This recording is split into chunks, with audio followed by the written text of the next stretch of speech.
Fala pessoal do canal É o Time do Povo, este é o Papo Reto com a Fiel, eu sou o Marco Belo e vamos falar sobre Sport Clube Corinthians Paulista. O Timão está na Libertadores da América 2025, quem diria, hein?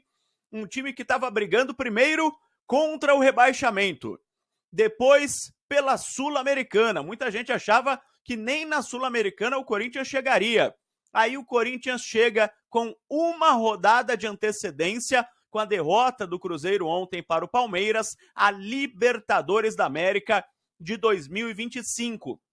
Aqui no Brasil chamam de pré-Libertadores, mas em toda a América do Sul chamam de primeira fase da Libertadores. E é o correto, porque até a artilharia da competição, para ser o artilheiro da competição, começa a contar os gols desta primeira fase. Por isso faz parte já da Libertadores da América. E essa primeira fase, até para explicar, não é mais um jogo só como era antes, quando o Corinthians, por exemplo, caiu para o Tolima, lá em Ibagué, em 2010. São 3 rodadas. Na primeira rodada, o Corinthians não joga. O Corinthians entra na segunda rodada. E essa é a mais perigosa. Porque se você cair na segunda rodada, você não vai nem para a Sul-Americana. Então você perde a Libertadores e perde a Copa Sul-Americana também, se você cair logo no primeiro jogo na segunda rodada. Na terceira rodada, se você cair, aí você vai para a Sul-Americana, mas se você passar, claro que é o ideal, é a intenção, você cai na fase de grupos da Copa Libertadores da América. Você garante pelo menos 6 jogos, 3 em casa, mais dinheiro em caixa, mais reforços. Eu entrevistei hoje pela manhã o executivo de futebol do Corinthians, Fabinho Soldado, que confirmou que o Corinthians trará reforços pontuais. E ele não negou que possam vir jogadores de fora do Brasil para reforçarem ainda mais a equipe. Mas falou em reforços pontuais, falou até que o Corinthians vai começar a observar jogadores da Série B do Campeonato Brasileiro, que não deu tempo neste ano de fazer essa prospecção dos jogadores da Série B, porque o Corinthians precisava contratar com urgência. Então esses contratados do meio do ano, o Charles, Alex Santana, Carrijo, quem mais? O próprio goleiro Hugo Souza, André Ramalho, jogadores que chegaram no meio do ano, foram jogadores que já vinham sendo observados pelo departamento de scout do Corinthians.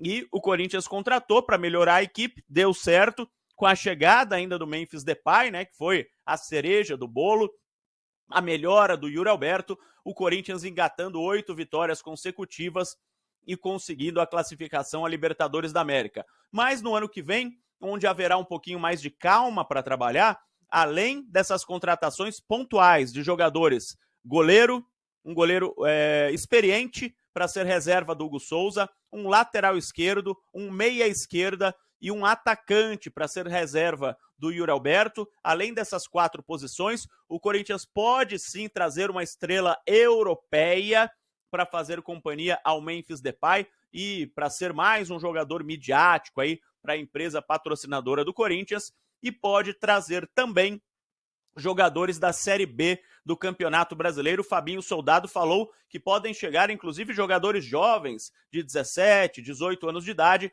para se formarem no Corinthians e o Corinthians poder vender esses jogadores no futuro, porque o Corinthians precisa começar a fazer dinheiro com jogadores jovens, até para poder contratar jogadores para reforçarem ainda mais a equipe.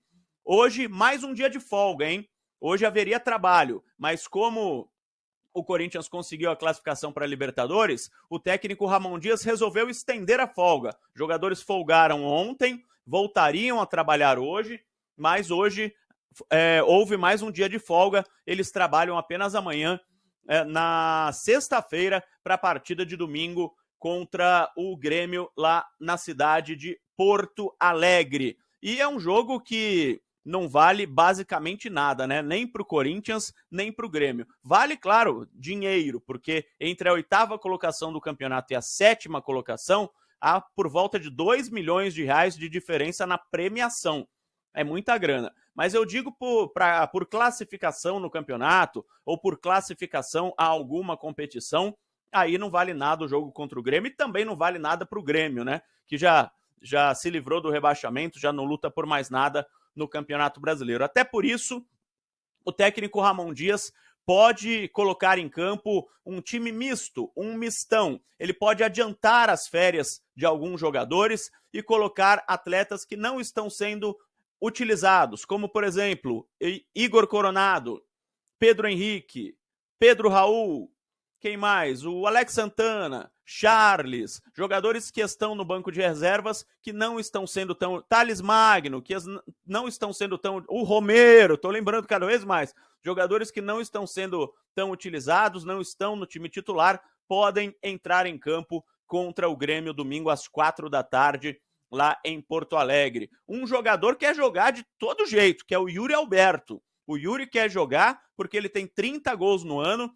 O Pedro do Flamengo tem 30 gols no ano. Se o Yuri marcar mais um gol, ele se isola na artilharia do Brasil em 2024. Ele será isoladamente o maior artilheiro do Brasil em 2024. Ele que já é o artilheiro do Campeonato Brasileiro com 14 gols. Então, provavelmente, um time misto do Corinthians em Porto Alegre para enfrentar o Grêmio, até porque com um calendário mais enxuto o ano que vem, por causa do Super Mundial de Clubes, o Campeonato Paulista vai começar mais cedo, então você adiantando as férias de alguns jogadores, você adianta também a pré-temporada e chega com o time mais pronto para as primeiras fases do Campeonato Paulista. Fechou? Essas são as notícias do Corinthians desta quinta-feira. Amanhã eu volto sempre com mais informações do Timão aqui no Papo Reto com a Fiel. Um abraço, pessoal, e vai Corinthians!